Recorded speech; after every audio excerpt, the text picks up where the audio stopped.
Sino ang taong hindi namatay? Pag-usapan po natin 'yan sa devotion natin na ito.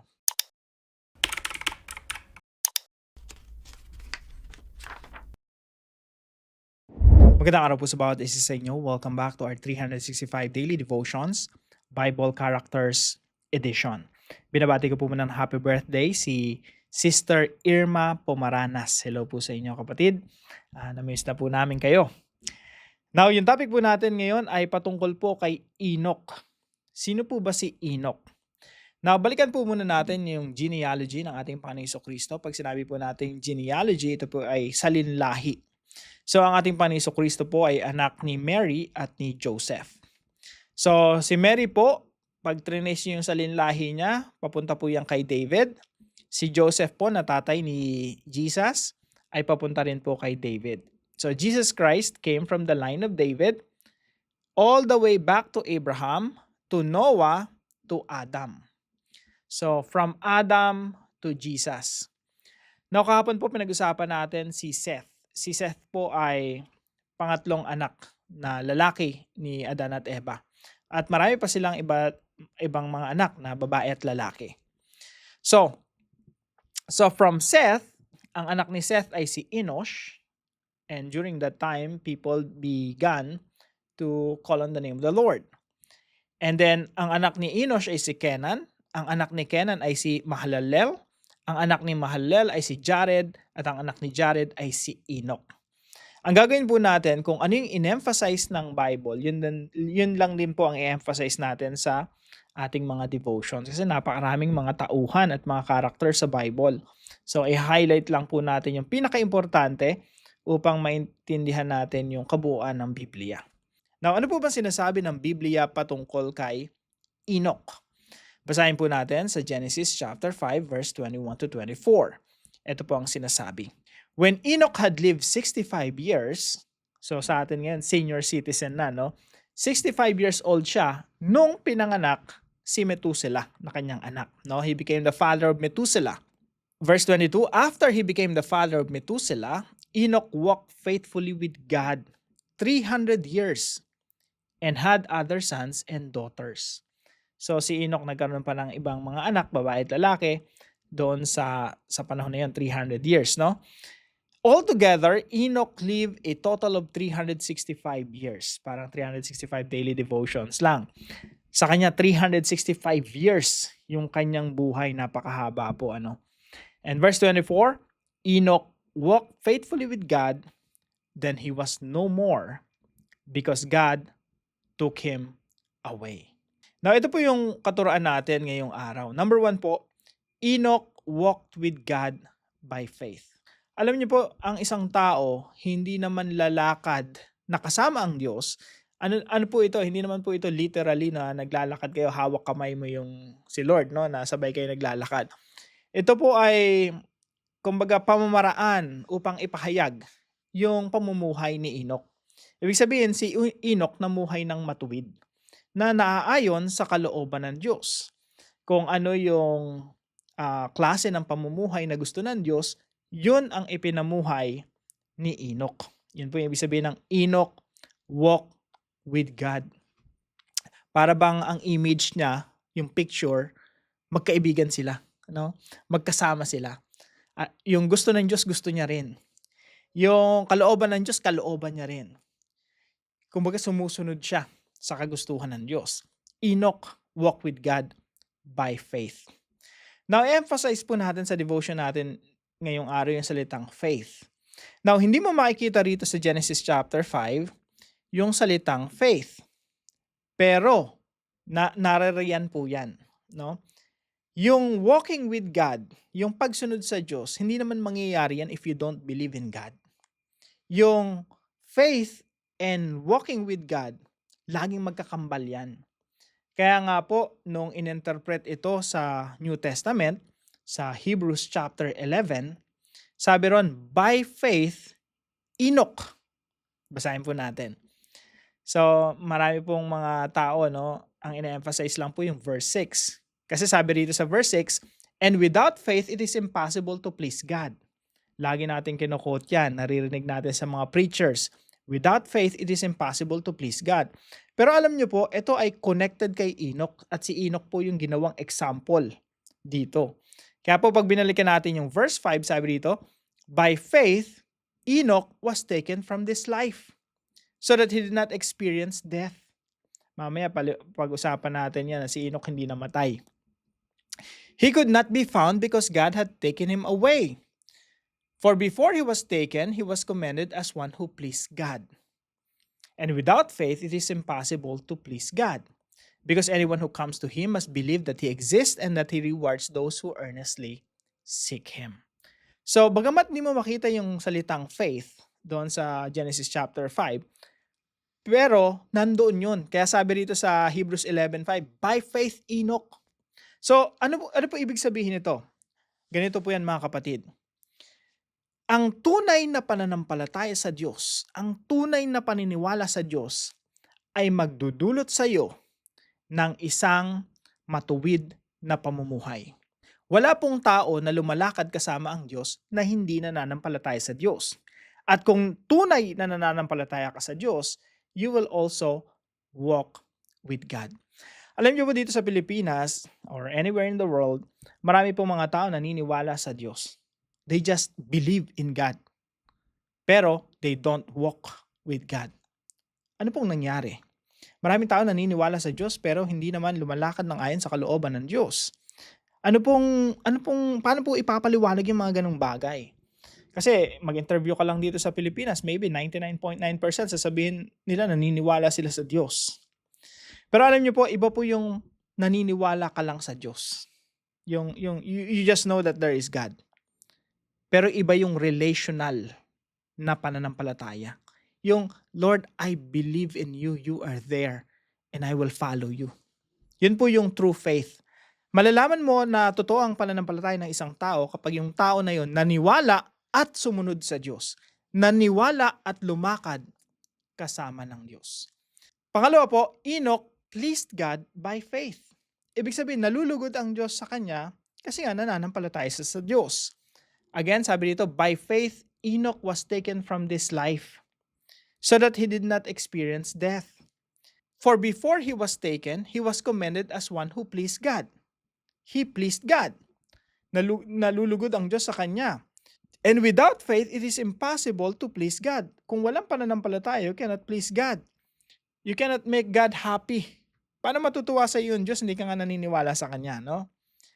Because anyone who comes to Him must believe that He exists and that He rewards those who earnestly seek Him. Mga kapatid, the goal of life is to please God, to make God happy. And how can you make God happy? You have to put your faith in Him. And that faith must cause you to follow God and to walk with Him. Number 3 po, Enoch escaped death by faith.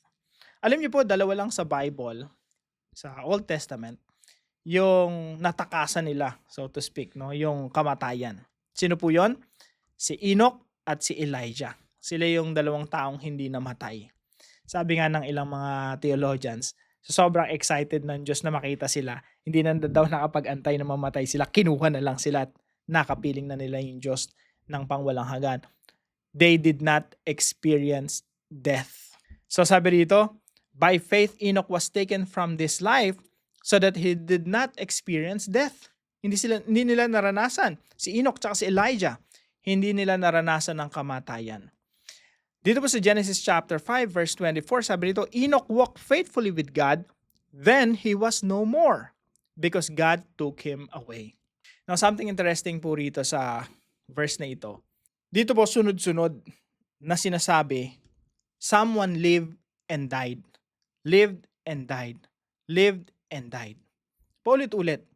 Pero pagdating kay Enoch, he lived, pero walang sinabing he died. Ano pong ibig sabihin nito? Ibig sabihin po nito, God broke the curse. Yung sumpa ng kamatayan, brinik ng Panginoon. So, Enoch escaped death by faith. Tayo rin po, no? We can escape death by faith in Jesus Christ. Yes, mamamatay tayo, pero muli tayong mabubuhay because of faith in Christ Jesus. So, dito pa lang po sa buhay pa lang ni Enoch, meron ng introduction kung anong ibig sabihin ng gospel. At anong mangyayari if you believe by faith. If you put your faith in the Messiah. Now, paano po natin 'to isa sa buhay? Number 1 po, learn that true faith produces godly life. Kailangan talaga nating matutunan, mga kapatid, na yung tunay na pananampalataya ay magdudulot sa atin ng makadiyos na pamumuhay. Kung totoong naniniwala ka sa Diyos, you will also walk with God. Isa pong pruweba, matibay na ebidensya na ikaw nga ay tunay na mananampalataya, ikaw nga ay ligtas, at ikaw nga ay tumanggap ng biyaya ng kaligtasan if you walk with God. Pangalawa po, live to please God and seek His presence. Mamuhay po tayo na pinapasaya yung Diyos. That's the purpose of life, na pasayahin ng Diyos, to make God happy. So nung nilikha tayo ng Diyos, ang gusto ng Diyos i-share yung kanyang kaligayahan sa atin. At tayo, dahil tayo tumatanggap ng biyaya ng Diyos, nagpapala tayo ng Diyos, we will also live for God and to make God happy. Sabi po sa Hebrews chapter 11, and without faith, it is impossible to please God. Kung hindi ka naniniwala sa Diyos, hindi ka mamumuhay ng makadiyos na pamumuhay. If you don't live a godly life, you will not please God. Kaya sinasabi rito, without faith, it is impossible to please God. Kung hindi ka nananampalataya, you will not please God. Now, sabi po rito, because anyone who comes to Him must believe that He exists and that He rewards those who earnestly seek Him. Alam niyo po yung paghahanap sa presensya ng Diyos, yung greatest reward of seeking the presence of God is that you will find Him. Yes, totoo na, when you please God, when you seek Him, God will bless you in so many ways, no? God will bless you with family, God will bless you with finances, God will bless you. Kung ano man pagdesisyonan ng Diyos na pagpapala, ibibigay niya sa iyo, na generous naman yung Panginoon. Pero hindi naman tayo nakafocus doon. We focus on God Himself. Kaya nga, when we seek God, the greatest reward we will receive is God Himself. When you seek God, you will find Him. And He is our greatest reward. Pangatlo po, leave behind footprints of faith. Mag-iwan po tayo ng footprints. Yung footprints na, yung legacy natin. Legacy of faith. Dito po sa Hebrews chapter 11, ito po ay listahan. Listahan ng mga taong nanampalataya sa Diyos. Kaya po ito ay hall of faith, no? Dito po nilista at kumbaga i-display yung pananampalataya ng iba't ibang mga characters, iba't ibang mga tauhan sa Biblia. At ito po ay nagsisilbing inspirasyon sa marami. Nawa, yung buhay mo, yung buhay ko, yung buhay nating lahat ay mag-iwan ng footprints of faith, legacy of faith, na yung mga anak natin, yung mga susunod na salinlahi, ay makilala tayo. Yung si lolo, si lola, naging matapat sa Diyos. At yung kanilang legacy, yung legacy natin ay mamanahin din nila. Alam niyo po, nakakalungkot lang isipin, no? May mga kakilala ako na yung pananampalataya ng kanilang mga magulang ay hindi na nila ipinamuhay. Mga hindi na nagpupunta sa church, sa mga community ng mga Kristiyano, wala nang pakialam sa Diyos, no? Kaya yung mga anak nila, sumusunod din sa yapak nila. At yung mga apo nila, sumusunod din sa yapak nila. Napapalayo na sa Diyos.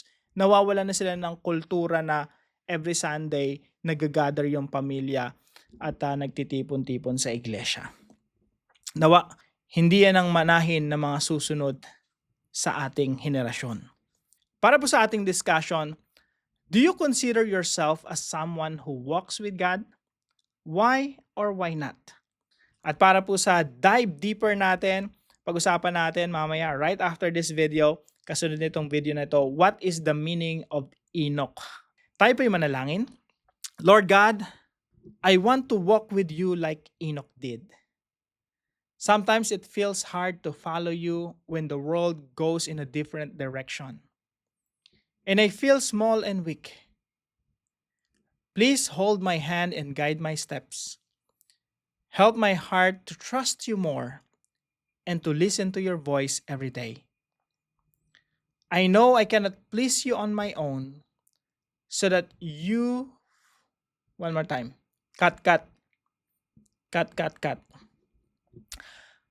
I know I cannot please you on my own, so thank you for giving me faith and grace. Teach me to live in a way that makes you smile and brings you honor. I want my life to be pleasing to you. In Jesus' name, amen and amen. Maraming salamat po kay Sister Mila na partner po natin para sa devotion natin na ito. At kung kayo po ay may natutunan, ipalam nyo lang po sa comment section right below this video. And please don't forget to share this devotion to your family and friends. God bless you po. See you po tomorrow 5 a.m. dito sa ating Daily Devotions.